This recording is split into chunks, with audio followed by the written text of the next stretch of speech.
Olá! Vamos continuar o vídeo sobre a vida e obra do Maurício de Souza. Quem não viu a primeira parte, é só conferir aí. Nessa segunda parte, vou contar o sucesso que os gibis da turminha viraram e a entrada do Maurício no ramo dos desenhos animados. Então vamos embora que tem muita coisa pra contar.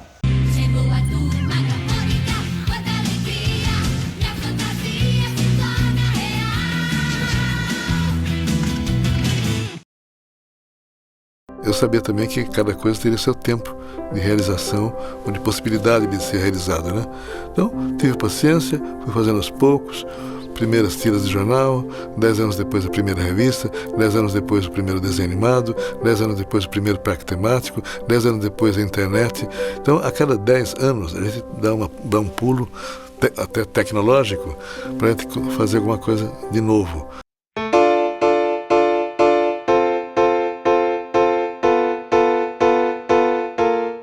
Vocês viram, o Maurício estava a mil. A Mônica estava ficando cada vez mais popular pelo país. Livros, tiras e até comerciais de TV estavam sendo feitos. Então estava na hora de dar o próximo passo, né? Foi assim que Maurício aumentou mais a sua equipe e em 1970 estava preparado para entrar de vez no mercado dos quadrinhos. Foi nesse ano que ele recebeu outra surpresa. O fundador da editora Abril, Victor Civita, propôs que o Maurício fizesse uma experiência editorial com a Abril, ou seja, ele iria lançar o primeiro gibi do Maurício pelo país inteiro, e se desse certo, a produção iria continuar. Foi mais uma jogada arriscada, mas diferente dos anos 60, quando ele criou a revista do Bidu e fazia praticamente tudo sozinho, agora ele tinha toda uma equipe por trás, então todos podiam dar conta de lançar o gibi. A escolhida foi a Mônica, pelo grande sucesso que ela estava fazendo, pela sua forma de calar as coisas e, claro, pelo seu coelho imbatível. Então a revista da Mônica foi lançada em maio de 1970 e teve uma tiragem de 200 mil exemplares. E, claro, foi um sucesso. A revista fez com que, em 1971, Maurício ganhasse o seu primeiro prêmio, o troféu Yellow Kid, em Lucca, na Itália, que é o Oscar dos quadrinhos mundiais. Ele também ganhou outro prêmio, o Gran Guinigi, que não é muito comentado, mas foi dito na sua crônica, Sem Dinheiro no Hotel Mais Caro do Mundo. Aliás, nessa crônica, Maurício revela que teve que economizar muito enquanto estava na Itália, pois o dinheiro era curto. Pois é, Maurício passou por os apertos. Lá ele teve sua lua de mel com a sua segunda esposa, Vera Lúcia Ketzer. Foi com ela que ele teve suas duas filhas, Wanda e Valéria. E, infelizmente, após a volta dos dois ao Brasil, ela morreu em um acidente de carro uma semana depois. No ano seguinte, Maurício representou o Brasil no Congresso Americano de Comics e conheceu Stan Lee, um gênio dos quadrinhos. Mas não parava por aí. Nesse ano, Maurício levou Horácio ao Japão, onde ele foi publicado no jornal Ichigo Shimbun, que significa Jornal do Morango. Por lá, Horácio ficou até 1982. Lá ele conheceu os estúdios da empresa Sanrio, empresa que vende produtos de personagens. Ela é muito famosa por fazer produtos da Hello Kitty. E por lá, Maurício aprendeu muita coisa. Foi nessa época que ele conheceu sua terceira esposa, Alice Takeda, que na época viajava a trabalho com ele. E nessa época ele também emagreceu e ficou barbudo. Em janeiro de 1973, é lançada a revista do Cebolinha. Essa revista foi criada mais voltada aos meninos, mais uma amostra do crescimento de Maurício e sua equipe. Foi também o ano que Maurício retornou ao Japão e conheceu o mestre Osamu Tezuka, de quem se tornou um grande amigo, que inclusive foi homenageado na revista 43 da Turma Jovem. Em 1976, Maurício conheceu Dick Browning e Will Eisner, um artista que ele admira muito. Nesse ano, saiu o primeiro episódio de animação da Turma da Mônica, considerado um episódio piloto, já que não é oficial, chamado Feliz Natal para Todos. Foi uma parceria com a Sica, por isso eles estão tão diferentes do comum e lembram muito as animações da Sica. Mas nós não fizemos nada. Eu disse desçam! Tá bem, pode falar. Bem, estamos no Natal e todo Papai Noel desce por uma chaminé, não é? É. E já repararam que não tem chaminé na casa da gente? É. Então nós temos que fazer uma chaminé, né? É. Ô Cascão, não é?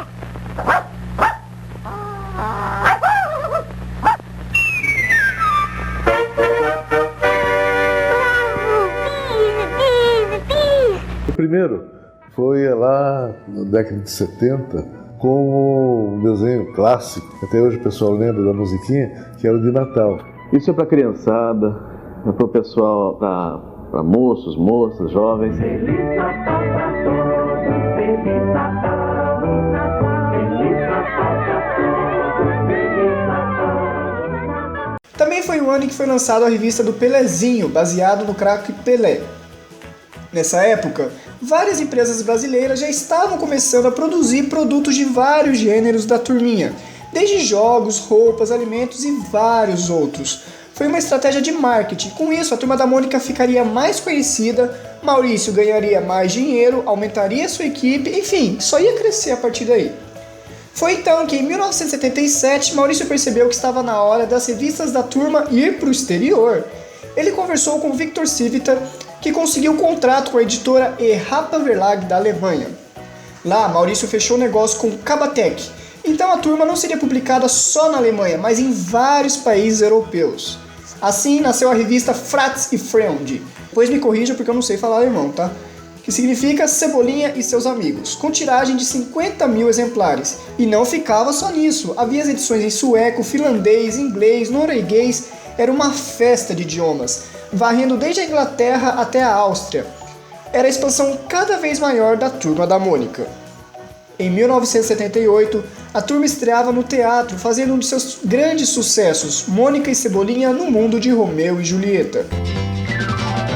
Ouça isso, Julieta, eu quero subir lá aí, mas a coisa aí está preta, pois não dá pra sair daqui.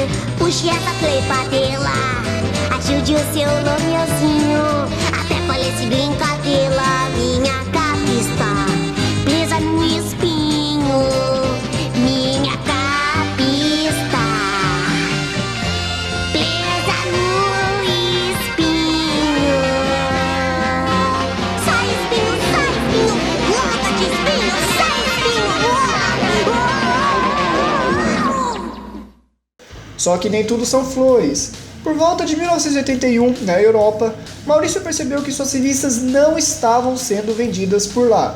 Foi então que ele descobriu que os jornaleiros estavam sendo proibidos de vendê-las, pois as revistas da turma estavam atrapalhando as vendas das revistas japonesas, que estavam invadindo o mundo com seus desenhos e gibis. Então, uma grande multinacional, que Maurício não cita o nome, acabou ofertando coisas melhores aos editores dele. E como a turma não tinha a mesma força dos japoneses e americanos, Maurício deixou de vender suas revistas por lá. Foi então que ele notou que estava na hora da Turma da Mônica ser forte no mercado internacional. E já que a onda eram os desenhos animados, ele aumentou sua equipe para produzir o primeiro longa-metragem da turminha. Dessa forma, em 1982, Maurício lançou o primeiro longa da turma, As Aventuras da Turma da Mônica, que foi um grande sucesso de bilheteria, mas não deu um bom retorno financeiro, pois o Brasil estava em tempos de crise. Esse filme fez um sucesso, não apenas como filme, mas como um acontecimento.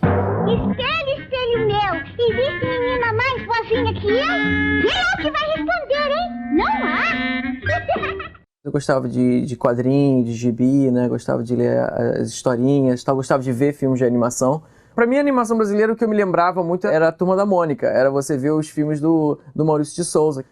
Maurício virou não apenas um produto, né? Virou que nem o Roberto Carlos no final do ano, o Papai Noel, o Pelé, sei lá. O Maurício virou um ícone.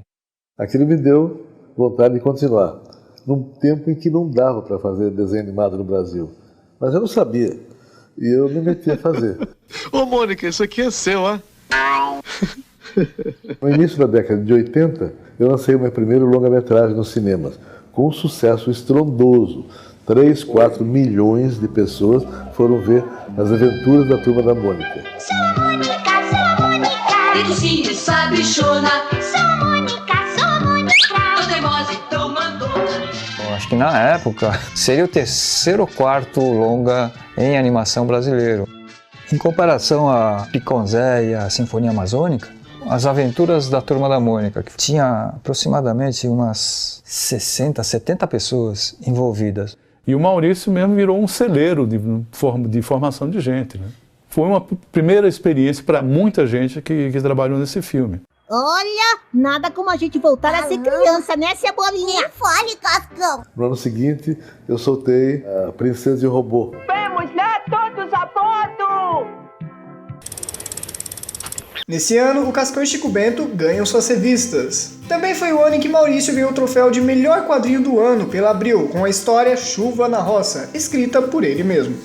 Foi a época de ouro da Turma da Mônica. Eles estavam expandindo cada vez mais, vendendo bastante e praticamente sem concorrência, já que o único gibi com força no Brasil, além da Turma da Mônica, eram os gibis da Disney. Nos anos seguintes foram produzidos mais desenhos animados da turma, só que as dificuldades eram enormes. Aqui não havia tecnologia de outros países e era muito difícil conseguir trazê-las para cá. Foi então que Maurício acabou deixando o projeto de lado e só retornando tempos depois. Em 1987, depois de 17 anos na editora Abril, Maurício vai para a editora Globo. Isso porque era uma editora nova, chegando com força no mercado. E ele arriscou essa ideia nova. Porém, Maurício já revelou em uma entrevista do Roda Viva que não queria sair da Abril. Vejam um trecho dessa entrevista. Olha, eu vou contar um segredo aqui. Eu não queria sair da Abril. Houve uma má negociação na ocasião. Desculpe-me, Abril e o Roberto. Do lado deles. Quando o Roberto percebeu, daí já não dava tempo, porque eu já estava comprometido com o senhor Roberto, o outro Roberto, o Marinho. Mas realmente eu lastimei. Eu não queria sair da Abril, eu queria realmente resolver, como quero resolver agora com a Globo, os problemas de produção do que nós podemos e queremos fazer no nosso estúdio, mas eu lastimei muito. Ou seja, ele não conseguiu fechar um acordo com a Abril, e quando menos percebeu já tinha fechado com a Globo. Nessa nova editora foi lançada a revista da Magali no ano de 1989, mais um sucesso. Quando eu vi os personagens meninos protagonizando mais, melhor, sendo mais notáveis ou notados, eu fiquei meio desconfiado que era mais difícil a menina ter o seu espaço mais forte nas historinhas. A Magali foi conquistando o lugar dela na base da presença, na base dela estar ali sempre do lado da Mônica. E, fatalmente, pelas características do personagem, ela ganhou espaço. Ela não foi construída por mim, ela foi ganhando espaço, ela viveu, cavou, e hoje, de vez em quando, ela vende tanto a revista quanto a Mônica. E sessões de autógrafos que eu faço em bienais e tudo mais, de vez em quando a Magali ganha mais autógrafos do que a Mônica. Então, o personagem tem vida, tem força, tem um espíritozinho lá por trás dele que levanta, leva. Vários personagens meus foram assim. E às vezes eu acho que aquele personagem vai dar certo e não dá tão certo também. Então, eu não sou dono da minha história em quadrinho, dos meus personagens, da verdade. Eu sou um simples vassalo da vontade dos leitores.